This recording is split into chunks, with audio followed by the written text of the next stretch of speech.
morning. I'm Charles Lejano and this is One News Now. The MMDA has opened up a new route in Commonwealth Avenue, Quezon City today after hundreds of passengers were unable to get rides on Monday. To tell us more about the agency's so-called calibrated response, we have with us Greg Gregorio reporting live from Commonwealth. Greg, good morning. What exactly does this calibrated response entail?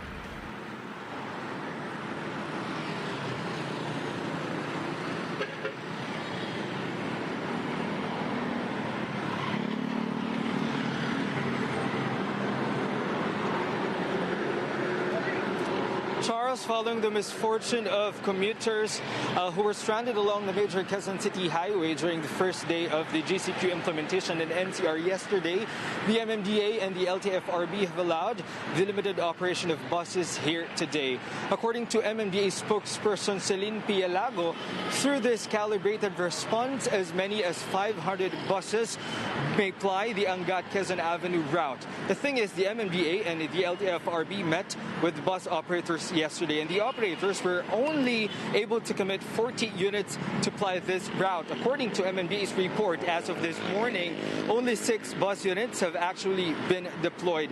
Pielago says they have yet to find out why the rest of the 40 buses failed to go back on the road.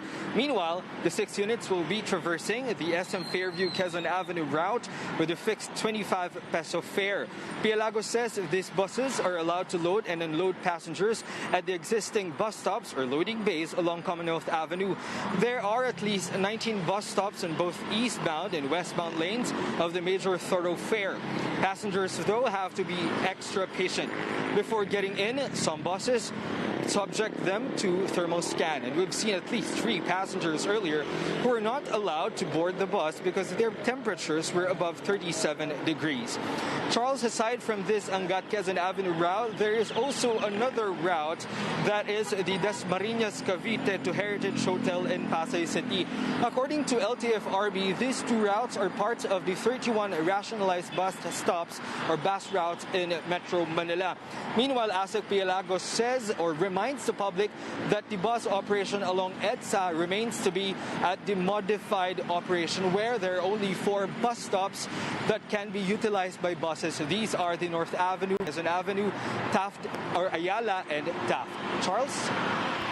Greg, could you tell us about the situation as regards the passengers today as compared to yesterday's chaos?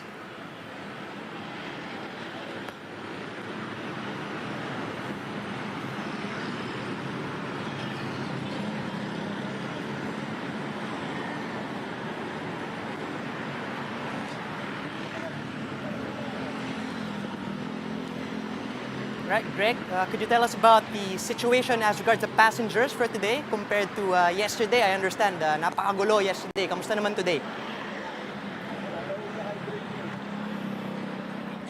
All right, we're having technical difficulties. Thanks for that report. That was Greg Gregorio reporting live from Commonwealth. Motorists will continue to enjoy a reprieve under the modified coding scheme of the MMDA. However, each vehicle should have at least 2 passengers.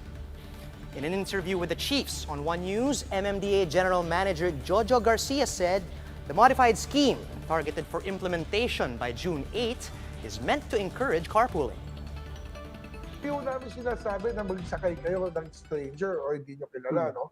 Ang ina-enganyo namin dito yung carpooling. Kung nasa office kayo, halos magkapit-bahay kayo, along the way kayo, or anak mo, or asawa mo, imbis na magdala ng ibang sasakyan, isa na lang kayo, no? Here are other headlines we're keeping our eyes on. The Education Department has opened enrollment for the next school year. But this time around, parents or guardians need not physically line up in schools to complete the process. For grades 1 to 12 students, teachers will be calling them to ask about their plans for the next school year and to discuss the procedure. Or parents can call the school to ask about enrollment and how to go about this. The DepEd has scheduled the resumption of classes in August using alternative learning modes such as virtual classrooms or online tutoring. Meanwhile, the president said he would rather open up classes once a vaccine against the coronavirus has become available.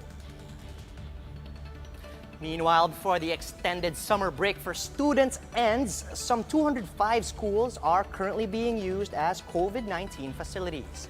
by the end of the month. The DepEd wants these turned over to school administrators so they can prepare for the upcoming school year. And if the situation improves by July, a skeletal workforce will be allowed to go in for cleanup and other necessary work. The House of Representatives approved on second reading a bill which gives the President power to set the start of classes beyond August. House Bill 6895 amends Republic Act. Lawmakers said it is important to give the President some flexibility to adjust the academic calendar in the face of emergencies, such as the ongoing health crisis. The upper chamber likewise approved their version of the measure on third reading. We'll be back with more stories after the break. Stay with us on One News.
Good morning, I'm Charles Lejano and you're still watching One News Now. Transportation Road Sector Consultant Alberto Suansing told One News the chiefs they're now planning the possible phase-out of traditional jeepneys by the end of the month. But the DOTR is denying that they're using the ongoing pandemic as an opportunity to hasten the process of taking jeepneys out from the road, saying they're merely following the timeline that's been in place since 2017. To further elaborate, we have with us on the line Mr. Suansing himself. Good morning. Can you hear us? Good morning, Charles. All right, thank you for your time. Could you give us a clarification on the precise timeline on the phase-out? We're hearing that it could be by the end of the month. But if ever, are you considering granting an extension considering this pandemic? The original timeline for the phase-out of traditional jeepneys is June 30. When we set the timeline, we were not talking about COVID-19 then, you know? Yes, sir. But then considering this difficulty faced by almost everybody during this pandemic, are you guys open to maybe granting an extension after June 30? We're discussing that, you know, in our meeting with at the road transport cluster of the DOTr. Right. In the meantime, do you think this is feasible? What do you intend to do with those jeepney drivers who will not be able to meet the deadline? What will be the consequence then? Well, as far as the drivers are concerned, in our discussion with them, we're not going to take out jobs from them, you know. But what we told them is that we just wanted to have orderliness as far as the operation of jeep or operation of low capacity transport vehicles are concerned. No. Okay, Mr. Suansing, how do you plan to approach the problem of capacity? Will you now be able to meet passenger demand if the traditional jeeps will not be allowed to ply roads come July rather? Okay, what we are doing right now is that the LTFRB reformatted the bus routes, you know, from 96 bus routes. We reduce it to 31, but of course that already includes some of the routes that used to be where jeepneys used to ply. Right. As of today, Mr. Suansing, have there been operators who have complied of the estimated 50,000 jeepneys in Metro Manila? How many of these have been able to modernize? Of course, there are only about 2,000 of them, you know, 2,000 units. Some are adamant in taking advantage of the what we told them that they need to reorganize, like they need to integrate their operation, you know. That includes rationalization of the routes, and if, let's say, for example, in a route there are 10 operators, so what will happen is they have to reorganize themselves and form only one group, you know, consolidate their franchises. All right, thank you for clarifying those items. Once again, that was Transportation Road Consultant Mr. Alberto Suansing. Around 1,000 people lost their homes when a large fire ravaged around 800 houses in Block 37, Barangay Addition Hills in Mandaluyong City on Monday, the first day of general community quarantine in the NCR. Now we direct with the story. The blaze immediately consumed large portions of this community in Mandaluyong, as most houses were made from light materials. The alleyways also made it difficult for firemen to reach the site. The fire started at around 5 in the afternoon but reached Task Force Alpha by 6:30 p.m. A few residents helped firefighters put out the blaze, while others scrambled to salvage whatever they can. Panik ang mga tao. Dapat nga hindi kami aalis kasi daming gamit, wala pa kalahati. Wala, kinuha ko lang yung talagang Yung kakayanin. Kakayanin lang. Biglang pumutok sumabog Biglaan na lang. Kaya nagkakot na rin kami. Tulungan na lang po kami ni Presidente na makuha namin itong problema namin. According to the Mandaluyong BFP, around 800 houses were ravaged by the fire, with more than 1,000 families affected.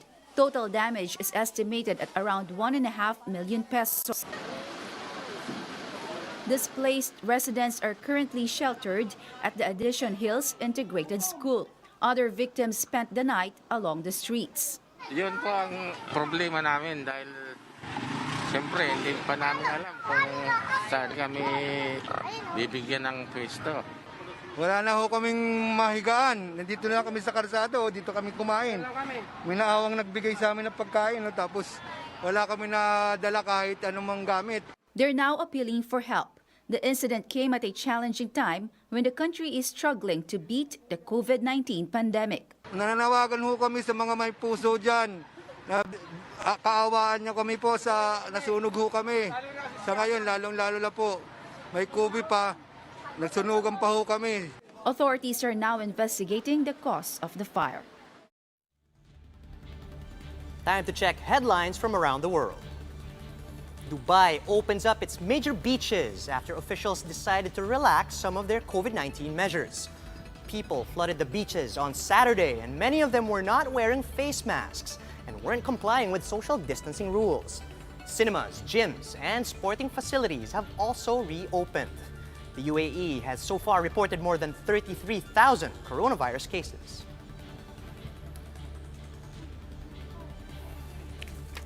And Jerusalem's Temple Mount, which is considered the holiest site for Jews, has been reopened on Sunday after weeks of closure due to the pandemic. Israeli security escorted dozens of Jewish faithful as they walked the raised esplanade that is believed to be the location of the first and second Jewish temples in antiquity. The holy site is also home to the Al-Aqsa Mosque and the iconic Golden Dome of the Rock, the third holiest place in Islam. For more updates, follow News 5, The Philippine Star, and Business World Online. I'm Charles Lejano. We are One News.